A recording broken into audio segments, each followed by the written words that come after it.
Hey everyone, welcome to another deep dive.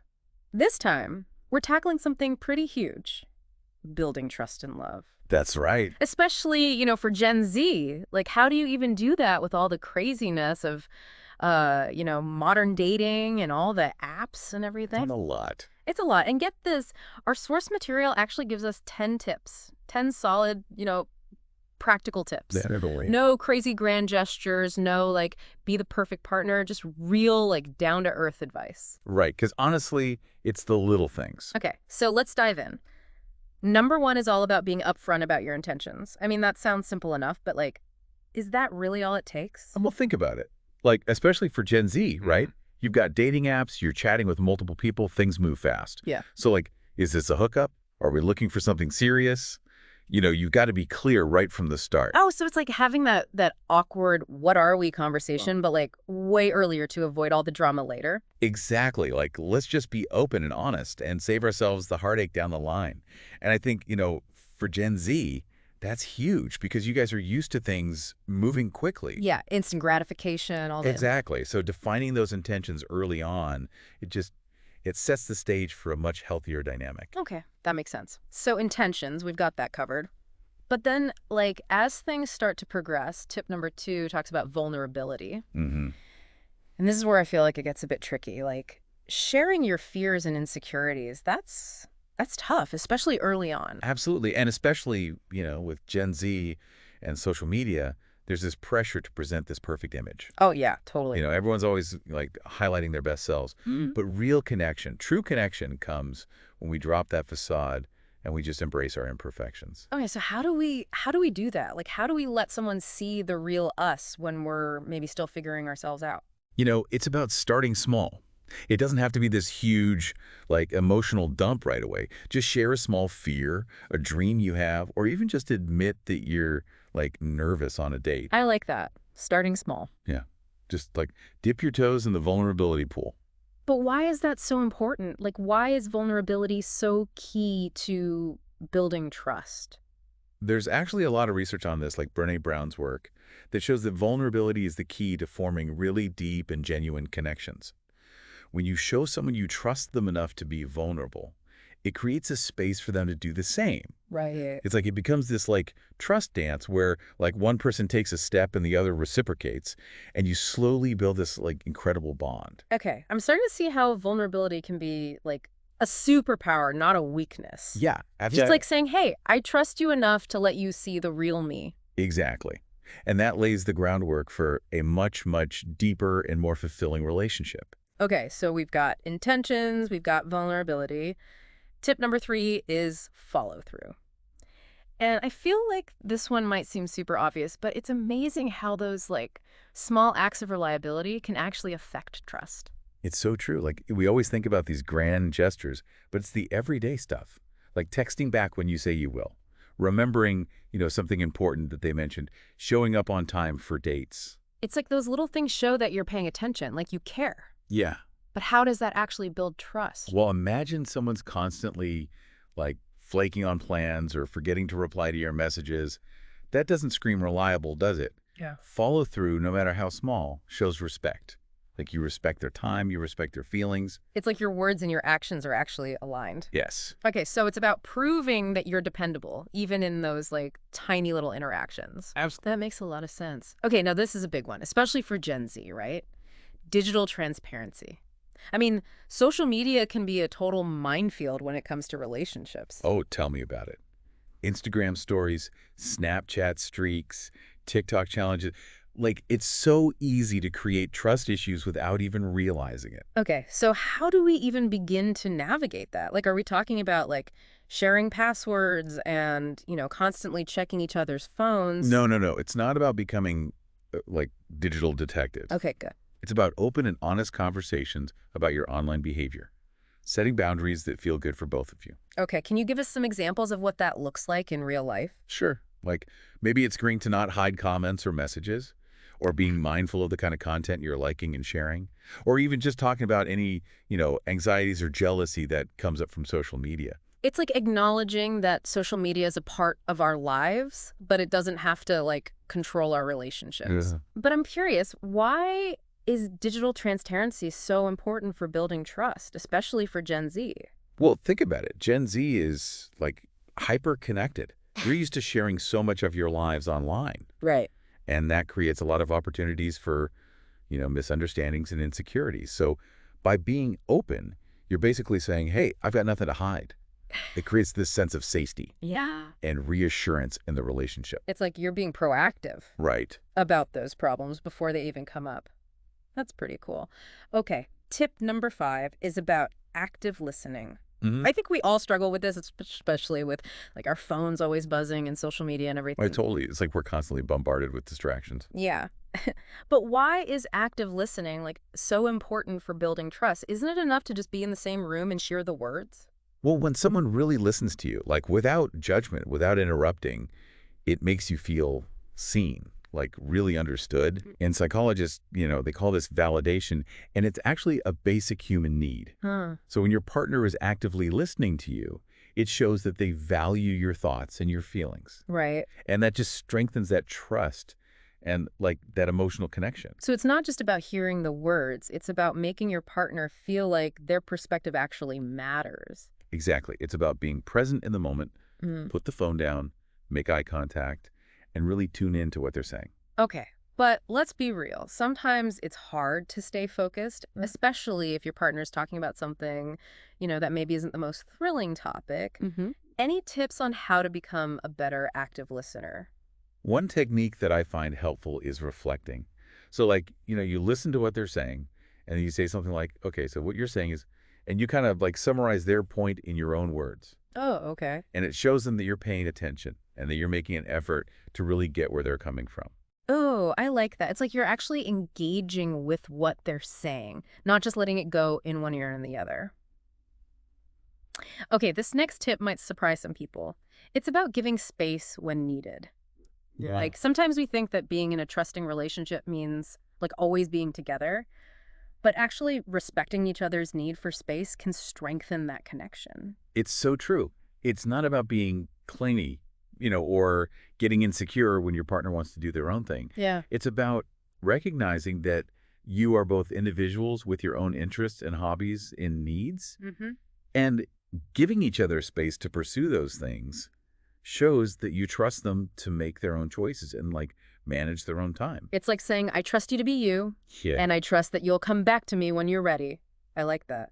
But why is this so important for building trust? Well, when you're constantly together, it's easy to kind of lose sight of your individual identities. Yeah. Get into this like couple bubble, and it can create codependency. Giving each other space allows you to maintain your independence, which ultimately makes the relationship stronger. Okay, that makes sense. It's like you come back to the relationship feeling refreshed and recharged, Exactly. and you have like more to offer each other. Okay, this next tip is all about open boundaries, something that can feel, well, a little bit tricky to navigate, Yeah. especially as things are getting, serious with someone. Mm. So boundaries, they're essential, right? Like in any healthy relationship. They are. It's all about like setting clear expectations and limits, defining what's okay, what's not okay, physically, emotionally. Right, but how do you even like figure out what your boundaries are, let alone like communicate those to someone else? I know it can feel a little awkward, It does. like you're drawing lines in the sand or something, but Yeah. honestly, it's worth it. It starts with self-awareness. Yeah. Like, take some time to think about what makes you feel comfortable and safe in a relationship. Mm-hmm. What are your non-negotiables? What are the things you absolutely will not tolerate? So it could be things like, how you want to be treated during disagreements, how much like physical touch you're okay with, or even how you manage finances as a couple. Exactly. Right. And once you're clear about your own boundaries, you can start to communicate them to your partner, just, in a calm and assertive way. It's not about being controlling. Right. It's about having an open and honest conversation about what you need to feel respected and safe in the relationship. And it's okay for those boundaries to change over time. Oh, absolutely. Yeah. As the relationship evolves, your needs and expectations might change too. Yeah. It's important to check in with each other and make sure you're both still on the same page. Okay, now let's talk about something that's like especially relevant in this digital age. Sure. Being transparent about your, online life. Mm-hmm. This can be a tricky one, especially for Gen Z who are so used to sharing so much online. It's true. Social media and technology have really blurred the lines They have. in relationships, making it like way harder to navigate those boundaries. Yeah. But transparency is key. So are we talking about like sharing passwords and, checking each other's phones all the Huh? time? No, no, not at all. It's not about becoming like digital spies or anything. Okay, phew. It's about having an open dialogue about your online habits and setting those expectations around social media. Like, Hmm. maybe you agree to not hide comments or messages from each other, Okay. or you talk about who you're interacting with online. So it's about acknowledging that social media is part of our lives, but it doesn't have to, take over our relationships. Exactly. Open communication and those clear boundaries can help prevent misunderstandings and build a sense of security Hmm. and trust in that, like, digital realm. Okay, now for a tip that I think is often overlooked, Yeah. giving space Yes. when needed. Space is so important. It is. It's a common misconception that, being in a trusting relationship means being together all the time. But respecting each other's need for space can actually make that bond stronger. It's not about being clingy Right. or feeling insecure when your partner wants to do their own thing. Mm-hmm. It's about recognizing that you're both individuals, Right.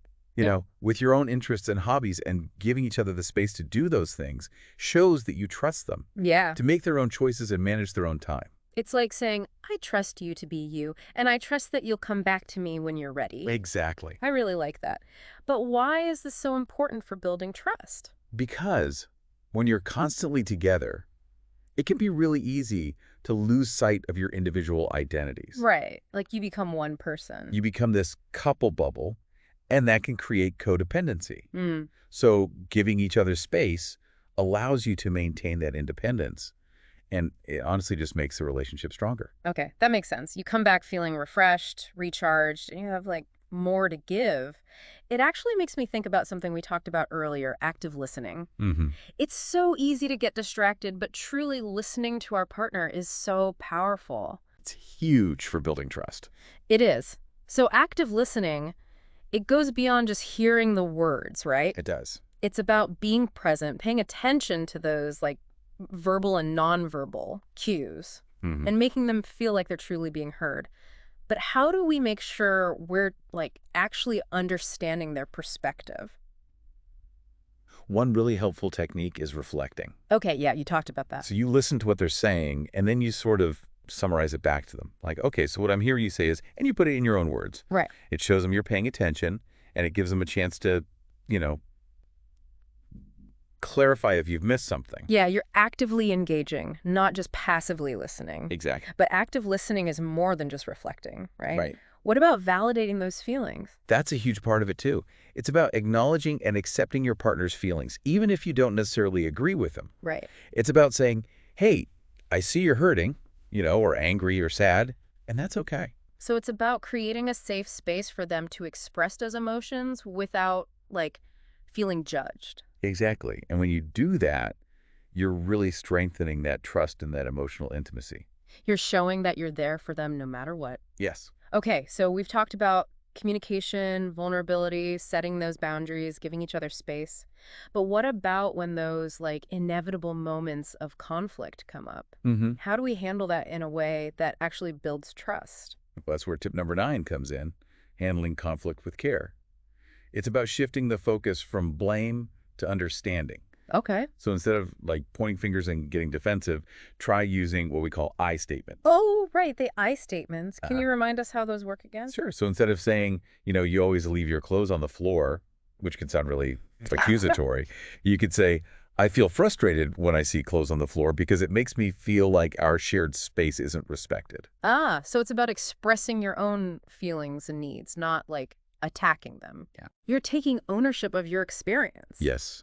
And it shifts the focus from attacking to understanding, and it opens up the door for a much more productive conversation. It takes the sting out of it. It does. Okay, I'm starting to see how those little communication tweaks can actually make a huge difference. They really do.